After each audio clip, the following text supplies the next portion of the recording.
Listen! Hello and welcome to NVC, IGN's Nintendo podcast. Today we will be talking about the Nintendo Switch 10.0 update, the Cooking Mama Cookstar saga, and a whole lot more. I am your host, Casey DeFreitas, and today I am joined by Peer Schneider. What's up, my host, Casey DeFreitas? Brian Altano. What's up, my host, Peer Schneider and Casey DeFreitas? And Seth Macy. What's up, everybody? Oh, okay. There it is. It's all of us. I'm back after a 3-week hiatus. 2 weeks were spent on wikis, and the week before that was technical difficulties ate the episode. So, hello, I'm back, hopefully for the foreseeable future, and I'm finally here with Seth Macy. We've never been on a podcast together. Never. We did it. Easy. We coordinated correctly. Everything came together. Thank God. So far. So far. For the time being. So let's start it off with Nintendo Switch Update 10.0. I think it jumped all the way from 9.2. So there were probably a bunch of like really tiny updates up until this point. But you can now remap your Joy-Con buttons. You can move your data between your SD card and your Switch hardware. And yeah, there's some cool Animal Crossing icons. Guys, what are your favorite parts about this update? I mean, my favorite update is that Nintendo's actively supporting people with disabilities. I think it's really cool. You know, being able to remap all the buttons on the Joy-Con, on the Pro Controller, I think finally makes games playable for people who couldn't play them before. I think it's, and especially games like Animal Crossing that aren't really action focused can now be open to a really big audience of people. Very, very cool. Yeah, I totally agree. There's obviously some limitations to it in that it doesn't work with certain controllers, but it's a giant step in the right direction for them. It's also, I'm interested to see what people do with it, just generally speaking, because I think there might be, outside of quality of life stuff, I think there's also the ability to make games into single Joy-Con games, like moving all the buttons to one side, or yeah, like I believe the Spire actually has that capability built into it. It has a single controller mode. People were hoping for Smash, GameCube controller customization. Didn't get that yet. Can't be too greedy. Only official Joy-Con and the Pro Controller, and of course the buttons already attached to the Nintendo Switch Lite have the capability to remap the controller. And you have the option to save 5 different configurations to one Switch too. But then the update for everyone, of course, is the backup and data management stuff, which is, long overdue. So it's great that we're getting that. Yeah, I'm kind of bitter about that because I feel like I've done that process like poorly 3 times now, and yeah, it's so for me it's kind of like I'm really happy it's here because it's a game changer for everybody. But this is also this comes after everyone bought a Switch for, maybe a second Switch for Animal Crossing, or they got one over the holidays and stuff like that. I mean, there's never like a wrong time to do this. I just wish it had been sooner. That said, that process has always been a big pain for me, especially as like a Mac user. I know on PC it's a little bit easier, but I'm glad it's here now. Yeah, I know. I will. Honestly. I'm excited because my Switch is completely full right now. I just went to add a game yesterday, and I was like, "No, I'm gonna." Mine is too. I keep having to archive, and I think I need to get another micro SD. I think it's time for me to do that. Prices are right. What do you guys? What's your micro SD cards currently? I think I have a 250 gigabyte. Yeah, I have a 128, and I was like, I'll never not fill this up, or wait, I'll never fill this up. I'll never need a micro SD card. 128 gigabytes. This will carry me through to the next generation. I know. In hindsight, it's idiotic, but I have a 400 gig, and I think I fill it up constantly. Yeah. I have a 512. Look at this man. But here's the thing that also I've transferred Switches a couple of times because I upgraded and bought the newer model, and instead of doing the physical moving of stuff, I just downloaded certain games, the games that I actually needed on the machine. So that's why I'm not anywhere near running out of space too. Yeah, so I do a pretty good job of like putting stuff. What did Reggie call it? And like, no, Reggie had like a fridge. It was like cleaning out the fridge. He called it. I'm back on the Wii. He was just like, because the storage solutions for that system were not great. They'd be like, sometimes you gotta clean out the fridge and go on the back of the fridge and take out the old baking soda, throw it away, and put a new baking soda. You just reminded me of when He did not first... talk about baking soda. I ad-libbed that. That's not real. I'm sure he did. But there was one other thing about the button remapping. You can swap your A and B buttons so it feels more like, your other controllers. So you can be a monster, is what you're saying. Well, look, sometimes switching back and forth between a game on the Switch and the game on the PlayStation is annoying because you end up pressing the wrong button. That is true. Do you guys know where I'm gonna do that? Dark Souls, because Dark Souls is a port of current and past gen games on the competitors' consoles where those buttons are flipped, and it constantly breaks my brain when I try to play it on Switch. So I'm absolutely going to do that. But it's so clear. B is back, A is advanced. And X is suit and Y is yump. I mean, when you put it like that, I mean, there's no arguing it. That's right. This is how it is. Well, I did a combo video with Ryan McCaffrey recently about like the sort of the long debate between what is it, like offset and inline analog sticks, and how PlayStation is the only one now, they're the outlier, because Nintendo on Switch and on their Pro controller, it's offset diagonal, same thing with Xbox. But the one thing I think everyone can agree on is that the X button being in a different place on every controller is incredibly stupid. It's madness. It's complete madness. Mm-hmm. Technically, it's a cross button on the PlayStation, so it doesn't even have an X button. That is true. But if you told the average person press the cross button, they wouldn't know what you're talking about. You mean the plus button? What? I'm kidding. I'm kidding. I'm being facetious, obviously, but it's another button that looks like a cross. Do you remember telling like total casuals on Wii to press the plus button or the minus button, and they were like, "What?" They've never had to do that. The worst one is the one button when you hold it side. Press the sideways one. Really? You couldn't have come up with a symbol that you could turn on its side? It had to be a number. Well, the select or start button when you're playing with the left Joy-Con sideways is just like a line. So you like press the long line button, not the square, and not the circles. I think biggest problem in the world right now, for sure. Ryan Santos asked us for a question block, but we moved it up. How do you plan to use the controller button mapping feature, and for which games? I think we kind of answered that already. I think I may swap my A and B buttons just so that it is the same. But that also might confuse me, because then when going through a tutorial and it says to press A, what if I forget that A is B and B is A?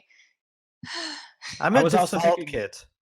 Yeah, I was also thinking you could basically challenge somebody to play like Idiot Super Mario Brothers, where you remap all the buttons, and so like jump is plus, and like run is up on the diagonal stick. Like there's a lot of challenging fun things you could do there. Ooh, that's a nice gamer challenge we should do. Yeah, you could do mean stuff, fool your friends. Yeah, there you go. Let's do it. So that's how we're going to do. That's how we're going to use the controller button mapping. We are going to go to our friends' Switches and change their button mapping without telling them, and then watch and see what happens, and not admit that we did this. But also just a PSA, I guess. Remember to update your Joy-Cons as well. Yeah. Oh no. We gotta update all of our Joy-Cons. See you next week, pair. Good luck with that, pair. That is about all we have to say about the Nintendo Switch Update 10.0, and up next is news. And first up with news is more Cooking Mama news. More Cooking Mama news. I mean, we're going to talk about Animal Crossing, obviously. Super different. We're going to talk about Animal Crossing, but first, Cooking Mama. We reviewed it. Tom Northup gave it a 3. It's not great. And he specifically said whether it's the lack of consequences for failure, the obnoxious voice acting, the bland single-player modes, the lackluster multiplayer games, or the complete lack of meaningful progression, Cooking Mama Cookstar is a tedious game that does almost nothing well. Oof. No. Yeah, we called it both stale and undercooked, which I took issue with as somebody who cooks, because I couldn't wrap my head around how you create a piece of food that is both stale and undercooked.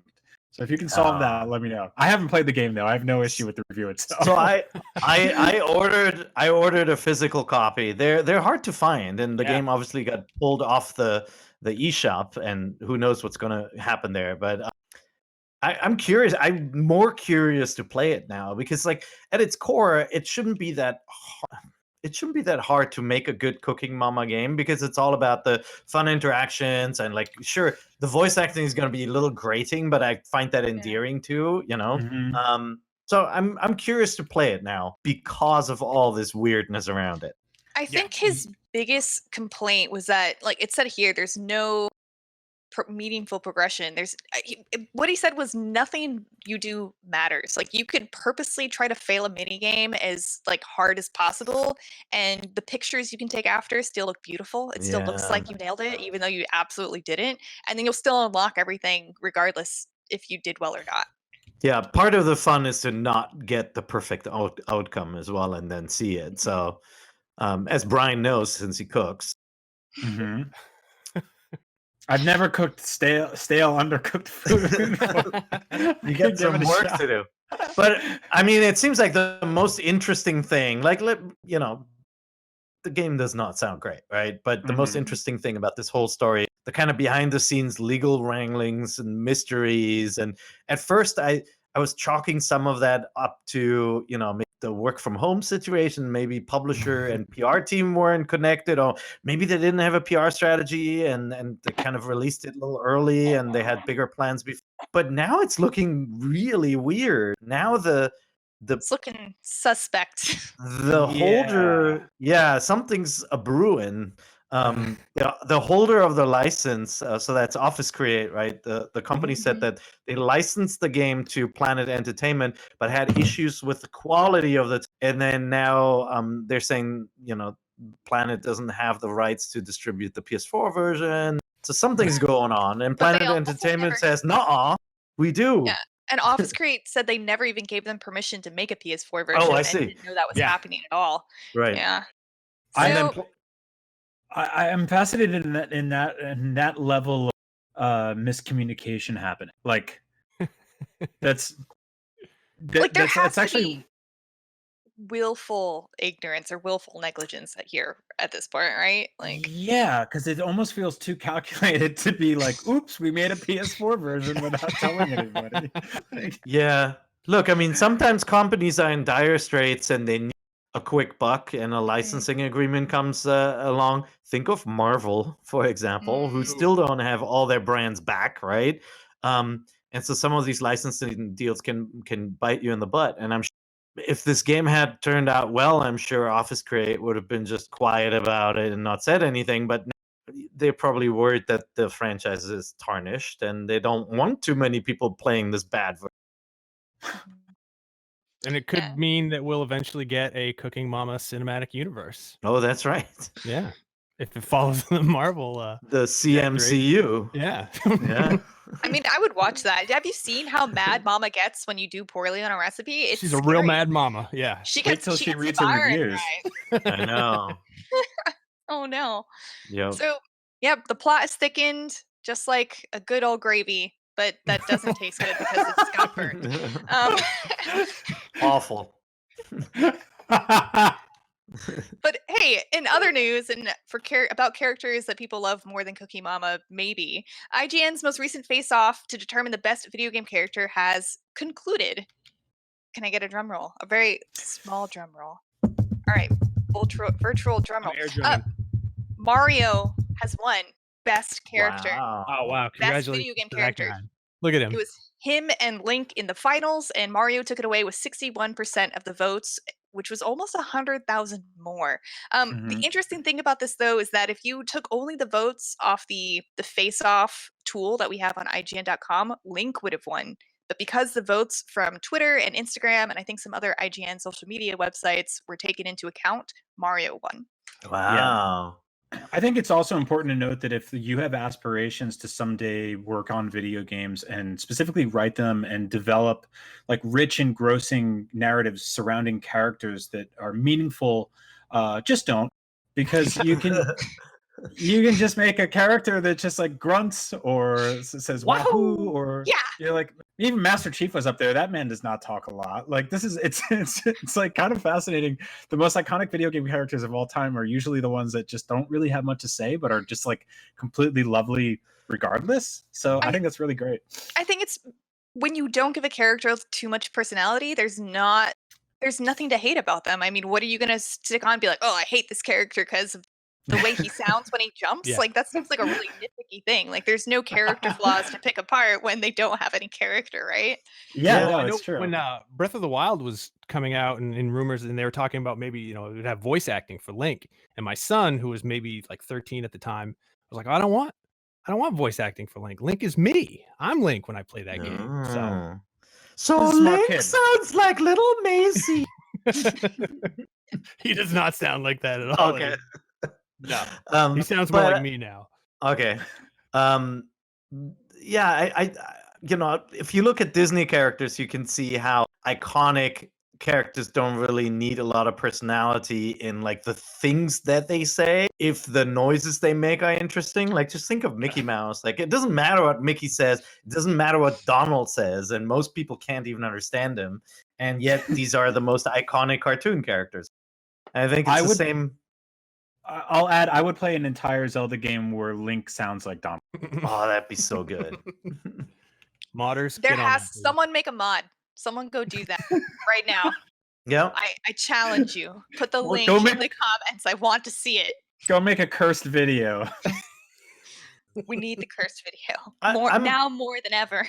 Yeah. I'm actually surprised Mario won. I think it's right that Mario won. Mario is such a recognizable character, so if you had to pick the world's favorite character, video game character, it's gotta be.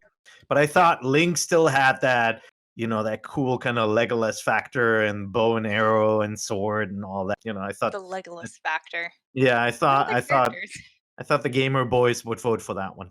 Well, I think they were like, I was gonna say I think like Mario has a wider spectrum of games he's appeared in, and I think that helped a lot too. Like people love him in Smash, but they also love him in Mario Kart, Dr. Mario, the 2D, 3D platforming games. Whereas like Link showed up in Mario Kart before, but like he's not really known. He's mostly just like, he sticks to his beat a little bit more. So who did everyone vote for? Mario or Link? Mario, yeah. Really? I voted for Link. I guess this is why Mario won. Maria. I was going to point out that actually the Link in every game is a different Link along whichever timeline you subscribe to at that particular instance. I'd have to pull out my copy of Historia to decipher it all, but there's many different characters, whereas there's only one Mario. Paper Mario. I mean, Toon Link was also up there as a character to vote for. We had Toon Link and Link. Was Paper Mario in there? No, I don't know. No, because it's just Mario. Hey, Seth. Just Mario. Yes. When Mario fights Dr. Mario in Smash, what is happening? There's it's the same. Exactly. It's metaphor for fever dream that is life. It's a metaphor for our healthcare. If you go back, you're your own worst enemy when it comes to paying premiums. No, if you go back to the first game, there you go. That's true. See, there it is. There's a canonical excuse out of this conversation. That's why they're allowed to fight. I also want to implore everyone, if you haven't already, to go watch the power ranking episode based off of this face-off, because the last 10 minutes of it with Mario as a special guest is hilarious. Spoiler, it's Brian. It's actually Brian. How could you tell? It was very difficult, but I could tell, like, based off like one thing in the background of a shot, and it's like, or Brian just had Mario over at his house. The same thing. Yeah. No, that was where they hit me up and they asked me if I could dress up as Mario. I don't we have prop closets at work and costumes and stuff like that, and generally don't have that stuff at home. But I did have a Mario hat in my kids' room, and I made a mustache out of construction paper. So yeah, go watch. That we pull out all the stops. Listen to that production value. It was hilarious. I cracked up so much while watching that video. Seriously. Thank you very much, and I will have you all know I am Prime to see if I could get fake mustaches, but they have deemed that a non-essential item, and for good measure, because it's not essential. So I'm actually How I will we would have look been dapper in annoyed. our Zoom meetings without our fake mustache? I legit would have been annoyed if they were like, "Yeah, we'll get you that tomorrow." I've been like, "That's not fit. Don't do that." That was a test. You failed. All right. So, reminder, go watch that power ranking episode about the face-off, about the best video game character. It was Mario. It was great. That's about all on that topic. And now on to some more news. Pick Russ. We'll get to that pair. But first, Pokemon Pink is a rumored Pokemon version to be a companion to Pokemon Yellow back in the day. Scrapped. Didn't come out. Basically, some people looked into code and found mentions of Pokemon Pink, and we think that means the character would have had Clefairy or Jigglypuff instead of Pikachu and would have been geared more towards girls. But it never came out. We have a more in-depth article on IGN.com. I know none of you guys care, and I'm sorry, but it would have made sense for Clefairy to be a companion partner because in the original Pokemon, Clefairy was almost Ash's companion, and he was in the anime, not the anime, but the manga in some of the different chapters. Clefairy was a partner Pokemon instead of Pikachu. So Casey, I was going to say, a cool thing about this story is that to me, it feels like that if it had actually happened, I feel like we would have gotten a Game Girl. Oh, yes. Like, man. We only had Game Boys, and I feel like we would have gotten a Game Girl. I thought you were talking about the main character because in Pokemon Crystal we got no. I mean like the actual physical hardware. Like we had Game Boys, we had Game Boy Advances, Virtual Boys, but we never had a Game Girl, and I feel like that's the closest we would have actually come to getting one. History is so sexist. There was no Walk Woman from Sony either. It's okay. I mean, I forget them. Aren't we all man, part of the species? We don't even have a Womandalorian now. It's still going on. Oh, this show. Why is it history? Why not herstory? Rolls off the tongue so much better. They did make a game called Her Story, Casey, but they didn't make a game called His Story. So take I guess we're just gonna have to riot. Anyway, more Pokemon news. This one, not as. I don't even know what to call that. That was a neutral news story, but this is a sad news story, depending. Pokemon Rumble Rush service will end on July 22nd. Before that, they're going to add more Pokemon to it in May. I'm not totally sure if this just means they're going to stop updating it or if it's going to be completely unplayable. But for those of you who play... Service ends sounds like it's over. Yeah. This game is like so old that it has like a Nintendo Mii in the promotional artwork. That's how I was like, oh wow, yeah. Remember when they used to put that in like everything? Those guys, and not anymore. Yeah. Pokemon. This came out on your phone. It's a mobile game. It came out a year ago. Oh, so it's not even that old. It's a really it's a really short run time for a mobile game like that. But if you look at mobile game publishing, there comes for connected and online games, there comes this point in the timeline of the game where the publisher has to ask, is it still worth keeping the services running because they're not making a lot of money? And that kind of level, the level of play activity really differs from company to company. Some companies are totally fine with games being played by a couple of thousand of people a day. Others want millions of, MAU or and I think Nintendo is in the latter, right? Like they are dealing with big audience. What is interesting is some games that get to be small, they're actually publishers that are now waiting to pick those games up and take them over. So who knows? I don't think Nintendo would ever give up the keys to a Pokemon game to somebody else, or Pokemon company would. We'll see. Yeah. And also in news, Resident Evil 4 is getting a remake. This used to be a GameCube exclusive. It definitely no longer is, and it probably won't be out on the Switch. So we're gonna move on with other news, including. Yeah. It's not gonna obviously huge game for the GameCube, but there's no way they'll create a Switch version from that. Yeah, just considering the Resident Evil 3 and 2 remakes didn't come out on the Switch. So No, I will say Resident Evil 4 plays fantastically on Switch, and it's regularly on sale, so go grab it. But that also this is, I believe, will start to be the larger and larger divide that we see between what Nintendo Switch is capable of doing and the games and stories being told on the competitors' platforms. And so far this generation, I don't think it's really been a big issue, but I do foresee it being more and more of a hurdle as the months and years go on, which is a bummer because Resident Evil 4 is awesome. But yeah, love that Yep. game. you can play it on your Switch right now. You don't have to wait for the remade version. I can't But, right now. Scoop. it's not the same. Well, also sad news, kind of. Minecraft Dungeons was delayed because of COVID-19, like many other games going on. So if you're looking forward to that game, it is now coming out later. Oh, than it was I actually before. was looking forward to that game. I know. so- I think it would be fun. I know Miranda Sanchez played it at E3 last year, and she came away with really positive impressions. And I think it'd be a really Man. fun game to play with your friends right now. Like, Yeah. start up a seriously. Discord chat and play some Minecraft Yeah. Dungeons. Man. But we'll have to wait. But Picross S4 was announced. Pear, take it away. Why are you asking me? Picross S4 got announced and it's coming out in April. You're bearing the lead. It's out on April 23rd worldwide. Oh, wow. I now Next have week. 962 different Picross games on my Switch. Some of which Yeah. have well, they're not all under the Picross brand, but this is Jupiter. They make the games with the best interface still.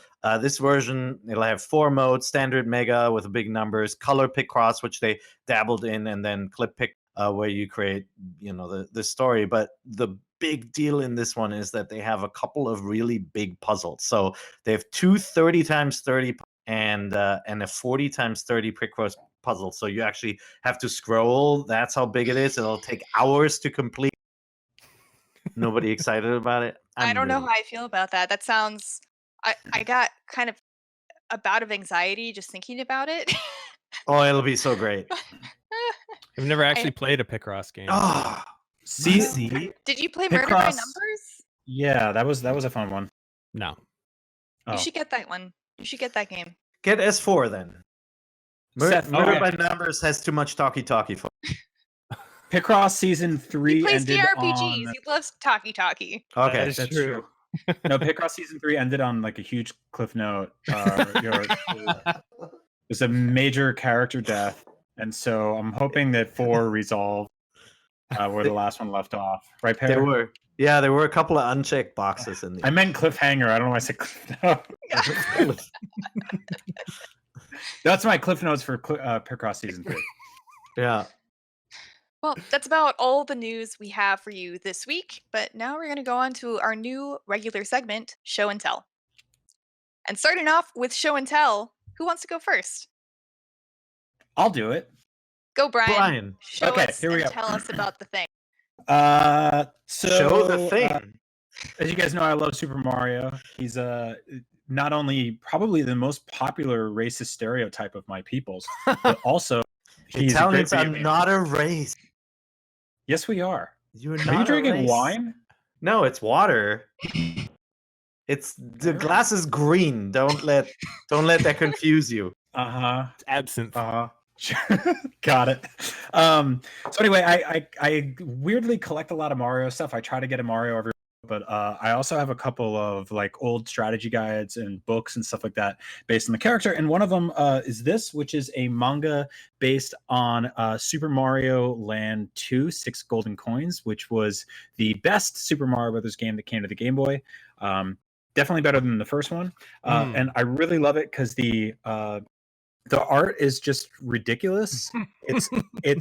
It's got Wario's first appearance was in this game, so this is really special. But it's got a bunch of the enemies in the game and all the power ups and stuff like that, and just like really just great art that I can't get enough of. I'm actually thinking of like spinning some of this stuff out and just putting it on my own bootleg T-shirts that I'll buy myself and not sell. Do it. But yeah, like here they are inside of a giant whale. It's really great. I can't read Japanese, but the art's fantastic. I also have a general idea of where the story goes because I played the video game. But more important, it doesn't matter. So yeah, so that's that. If you don't like it, cry about it, as Mario is doing in this drawing. Wow, that's great. Thank you I for love sharing, that art. Brian. Seth, what do you have to share today? Oh, I have to show off my original copy. Oh, that's probably too bright. My original There we go. copy of Pokemon Yellow that I bought back when I was just a wee lad of I'm going to age myself here. I think I was 22 when I bought this, when I was in the Air Force. And we were going on a temporary duty to Missouri, and I knew I was going to have a lot of time on my hands. So I got myself set up with Pokemon Yellow. And when I was going through security, they pulled it out, and the guy pulled out Pokemon and looked at it. And everyone in my squadron looked at me like I was a big dumb man child. So, oh, no, not at all. To be fair, I am. So that's okay. But that's my original. I don't know why or how I kept it because I got rid of everything from that era. But I was going through a box, and there was my copy of Pokemon Yellow.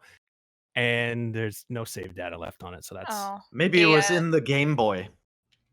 No, that was the one that I bought at Goodwill that had Pokemon Red in it for $3. Ah, okay. Wow, that's a good deal. That was a great deal. I had all of my Pokemon cartridges for the longest time, and I would still have them if it weren't for a stupid boy who stole them in college. Boys are stupid. What Sorry, was the guys. boy's name? I'm not saying. I'm not going to put him on blast like that. Johnny Stupid. God, stupid boy. Johnny Stupid. Just stupid. Johnny Stupid. The stupid boy took my Pokemon games. How'd he get into college? This guy's a real jerk. By stealing Pokemon. Making him do his homework for him. This boy caused long-lasting damage. Oh, I'm still upset about it. Yeah, I feel like I've heard variations of this story several times now, which indicates many you would stories of boys being mean to me via Pokemon. Nice. Eventually, I will tell them all. But for now, Pear, what are you going to show and tell? I'm gonna execute a quick pan here because my bigger. Well, this is part of it. I don't know if you've seen this one before. Oh, I've seen those. Yeah. Yeah, so that's the Panasonic GameCube controller. It actually says Panasonic on it. Oh. Yeah, and it comes in this gray that they didn't use for anything else, because when you think of video games, you think gray. But yeah, that's the controller. It's the exact same thing as the GameCube controller, just with the colored shell. Then this is the remote control that came with the Nintendo Q or Panasonic Q, the special edition GameCube. And then here's the GameCube. Hold on, it's a little bigger. There we go. And it's very, very shiny.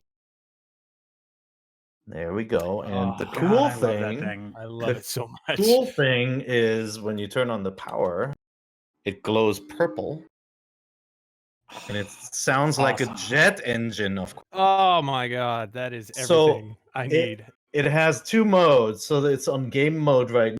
So just this is the game mode.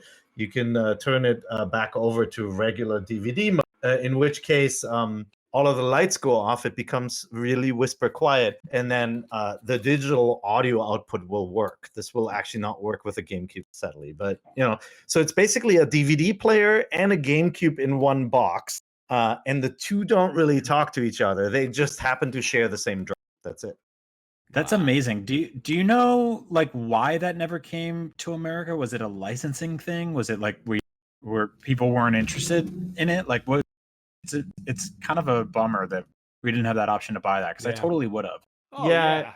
It's a weird model. It wasn't a 6-pan either. It was expensive, so it cost more. It cost more than a GameCube and a DVD player separately. Like I think $430 at the time.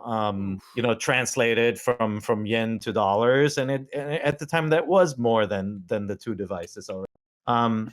I don't know. I don't know why they didn't bring it out here, other than it's shiny. It's very shiny. Anyway. So. Yeah, I love it. That's my cue. It only plays Japanese software and Japanese region DVDs. So some people got theirs modded so that you hold down the button or you flip a little switch. But this one is the pristine one. So I think you cut out a little bit there, Pear, but Oh, I think you're good. sorry. I But, said I said it's an unmodded one. It can only play oh, okay. Japanese region DVDs and also games. Mm. All right, I guess I'll show my show and tell. I actually did this on the first episode. We did show and tell, but that episode got eaten. So I'm going to show you guys again, and I'm sorry you already heard it, Brian and Pear. Hey, I wasn't But here. you weren't here, Seth, so you got to see a new thing. So this is a Vulpix stuffed animal that came with the Kentucky Fried Chicken kids meal for literally forever ago. This might have been the first Pokemon I actually ever saw. I remember my parents brought it home to me, and they're like, "Here, it's a Pokemon," and I was like, "I don't know what this is." And I read the description for some reason. And I tried to rhyme it in a sing-song voice, even though it's definitely not a rhyme. And I just have a very vivid memory of doing that in my living room, and I still have it. Just a little Kentucky Fried Chicken Vulpix. Does it smell like chicken? I was It about to doesn't. ask that. It What is used wrong to, with but that? the scent has long faded, and now I have to remember the smell of the chicken. Sometimes I like to get a Kentucky Fried Chicken and set Vulpix next to it, and like, no, I'm kidding. I don't do any of that. How big were these Kentucky meals you got? Because the pack-in toys are kind of tiny. This one's huge. Yeah, right. It's like it's a really nice toy. Yeah. Right. It's Impressive. legit.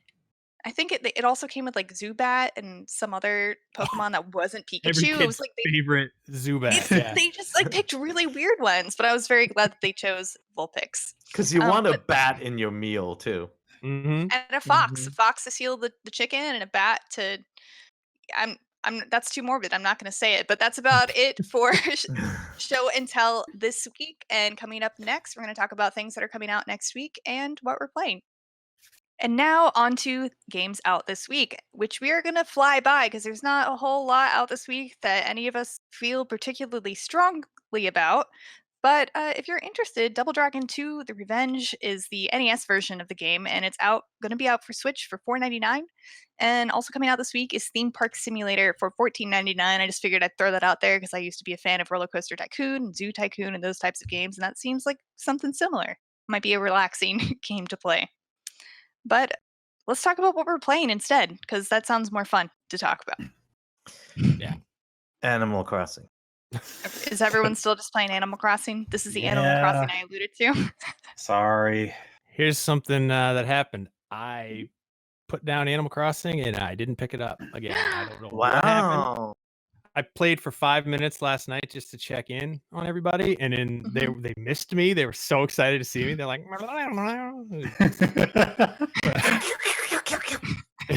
I don't know why. I just didn't want to play it anymore. But it wasn't a choice that I made. It's just I never picked it back up. But I started playing Tales of Vesperia, the definitive edition, because it was on sale on the eShop. Yeah? And I've only played like maybe 45 minutes because I bought it last night, but that game is super in my wheelhouse. Which fruit did you start with in that game? The durian fruit. They brought it back. Gross. That's a bad fruit. Tales, get out of here. Which Tales game is that? Tales of Vesperia, is that the one where you have the wolf friend? I'm sorry. Yeah, you have a pipe smoking wolf friend. Okay, that's what I thought. I started playing that when it came out a while ago, and I really liked the first I played like 10 hours, and I really liked it. I never finished it because stuff gets in the way. Well, if anyone's interested, it is on sale right now for $19.99, and I had like enough gold points, so it was really only like $14 for me. Nice. Yeah, totally worth it. So Seth, does that mean you missed all the fun of collecting Easter eggs in Animal Crossing, or trying to get the sparse cherry blossom recipes and all of that? You skipped all that? I didn't actually even know that you could collect cherry blossoms until like 2 days before they were gone. So Seth, do you not look at our blog roll feed on IGN.com? Did you see all those wiki promotions we were doing? Of course I see them, and I appreciate all the hard work that goes into making them. They're among the best in the industry, as far as I'm concerned. I hope, on behalf of your town of probably 2 inhabitants, I hope that you rejoin us for Earth Day. Wait, are you talking about the town I actually live in, or the town in Animal Crossing? Your Animal Crossing town. I wasn't talking about Castle Rock. No. Oh, Seth, I didn't even realize that. Maybe that's why you don't like this game, is because you already live in a quaint little town full of strange weirdos who exchange used furniture with each other regularly. And clowns that come back every 27 years. Right. Yeah, that's the creepy when you see like a red balloon floating on the bridge that you just built. But enough about Maine. Look, guys, I have a confession to make. What? I didn't play Animal Crossing for Cherry Blossoms or Bunny Day either. I haven't At all? I haven't at all. So I haven't gone don't back to my say town in like a week and a half. Whoa. wow. Do you want us to guess what you were playing instead? Card. I mean, you can guess. Slay the Spire. Final Fantasy. I played both of those. Oh, okay. And third was Monster Hunter. Third was actually, it's a curveball. No one would have guessed it. I played a little bit of this game called The First Tree. Or The Last Yeah, Tree. you're right. Oh man, You I'm still never would have guessed. Alright. Gosh. It is The Last Tree, not The First Tree. Oh. No, it is the first. It is different.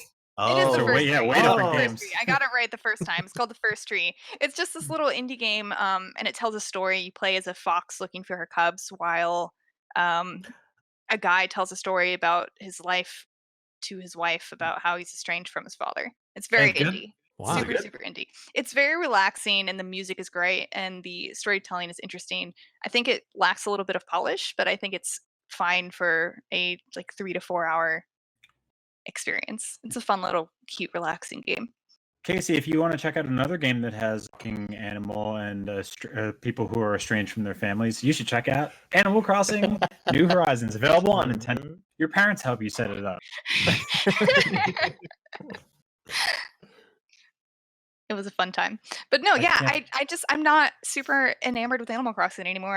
I think one of the things I really loved about the Animal Crossings on the DS and 3DS is that I would play it with people around me. So there was an in-person social aspect for it to me. Like I would bring my DS to school and play Animal Crossing with people, but illegally because we weren't supposed to have game systems at school, but I did it anyway. And I was looking forward to doing that with Animal Crossing, bringing it into the office to talk to everyone in person and play in person, and can't go in person, so kind of lost the excitement for me. I know that sounds really silly because everyone is having a lot of fun doing it, just playing online. No, not at all. You're totally right. I spent years talking about how I couldn't wait for game specifically on a selfish level was because being able to play one at IGN while playing it in the same shared space was something I was really looking forward to. I think like playing locally is super fun, and you're completely correct in that I haven't had any opportunity to do that either. I mean, nobody has, right? And so I have. Yeah, but you have. I have 3 kids with copies of Animal Crossing in the house, so we've been playing. Oh, that's right. Yeah. So I'm still in love. I'm playing a lot, but I did also this past weekend I opened up my town to the public and I posted my dodo code on the Facebook group because I had lots of duplicate bunny costume recipes and wall recipes and all that. Sorry, I'm drawing a blank. Bunny Day recipes. And so I opened up my town and I had lots of visitors. Thank you everybody who joined, but it was torture. It was so bad because constantly, until your town is full with 8 people, you constantly have this coming and going. We got disconnected a couple of times, and like you have to watch the arrival animations, the little tick, tick, tick, tick, tick board and stuff. It was honestly torture to have that happen. It's the game's online code is the net code's not awesome. But despite that, we had fun. So, there were moments people in your town, I recognize people from our comment section and from Twitter as well. It was just, it's awesome. I enjoyed it despite the online stuff. So it can still have that good social aspect, but yeah, there's just something about playing a game with a bunch of people in a room together. I mean, the most active I ever was in Final Fantasy XIV, which is an online MMO, is when I lived with my 4 party members and we would all play in the same room. So Yeah, there's just I don't know, maybe I need the peer pressure of like having people next to me to play these social games. Pear, I had a similar thing happen with you where I've been tweeting out like parts of the like rooms that I've been working on in Animal Crossing, and one of them I built like an arcade on my top floor, and I did this like working with Andrew Goldfarb, who used to work at IGN. We were basically like finding arcade stuff and trading it with each other online. And it was super fun. And we both realized we were missing one pinball table. And so I tweeted out pictures, and an NVC listener named Greg saw it and was like, "Hey, I have the missing pinball table that you need. I can come bring it to you?" And I was like, "That's awesome." And so I tweeted my dodo code back at him instead of DMing it to him. And I guess Twitter was like, "Hey, you know who's gonna see this tweet is everyone." And Yeah. so Greg came by with the pinball table and was awesome. Shout out to Greg. He said he's been listening since the first episode of NVC, Wow. which is super cool. And then while we were there, like I just kept getting that ding ding ding that chime noise. Yeah. And more people kept showing up, and total strangers. And it like at first I was annoyed by it, and then I just was like laughing hysterically because just complete strangers were showing up and shaking my trees, running around my bedroom and stuff like that. And you know, like I was just like this woman showed up in this like whole like she looked like a pyramid head from Silent Hill. It's terrifying. And I was trying to rush to the dodo to tell him to stop, to Shut the gates. yeah, Shut the gate. yeah, which I don't think you actually have to do. I think you can basically just quit out the game. But I didn't want to lose anything. So, but you couldn't walk more than 4 feet without people running up and stopping you. Or like the thing. Yeah. It was hilarious. Yeah, I think the right way is it's open the gate, let a couple of people in, and then close the gate while it stabilizes. But if your town gets hit by a lot of people, it seems like bad stuff happens. I had I had really slow down and it makes fish disappear and respawn. So if you have a couple people in your town who are all fishing at the same time, they just disappear. Oh, that sucks. Well, Yeah, not great. well, those are the games that we are playing. Most people are still playing Animal Crossing, except for me and Seth. I'm playing Final Fantasy VII Remake and some other games that aren't on the Switch. So moving on, I think we have time for about one question. Unfortunately, we have a new time limit of 50 minutes. So going forward, we will have 50-minute episodes, and I will do better to accommodate that next time. But this one is from Adam Vogt. Has anyone had major changes in their taste of games? How often has it happened, and what prompted it, if anything? I have pretty much liked the same sort of games. I've found new games that I like. Like I love PUBG, but I have had long periods where I realized like I haven't played a game in like 3 months. Now, not this hasn't happened recently, but when I was in my 20s, I'd be like, whoa, I guess I'm not a gamer anymore. And then something would come out, and I'd be like, oh hell yeah, I'm playing this, and I'd be all back into it. But yeah, I mean my shifts in taste kind of seem to align with changes in the industry too. Like when Tony Hawk 2 came out, I was all in on those types of games. I tried out freaking wakeboarding and all those other things that I've never even seen done in real life, and played all the extreme sports games, including all the downhill skiing and snowboard. And then I just got to the point where I'm like, I'm not into it anymore. Maybe it's overexposure. And I think it happened with like Guitar Hero and Rock Band, games like that as well. And then I did play a ton more racing games early on, including rally racing and F1. And now I'll show up whenever a new Forza is out or new Gran Turismo is out, maybe Dirt, but I don't play all of the different. What do you, Brian? I guess we don't have a whole lot of time. Yeah, I mean, quickly, I feel like to my guns on definitely gotten more into like Soulsborne games, which are like a lot harder than I think most people look for when playing video games. Yeah, and I guess like Fortnite, I put a ton of time into that, which is not really my type of genre at all. Yeah, they're all still third-person action games, so basically I'm boring. Yeah, I really like Soulsborne types games, but I realize the amount of time and it takes to build up the skill and the muscle memory is sometimes not worth it for me if I know I have to jump on another project right away, because I will lose all of it. And with that, that is about all of the time that we have. Thank you so much for listening to Nintendo Voice Chat, IGN's Nintendo podcast. And remember, this is the only place. Get the thing.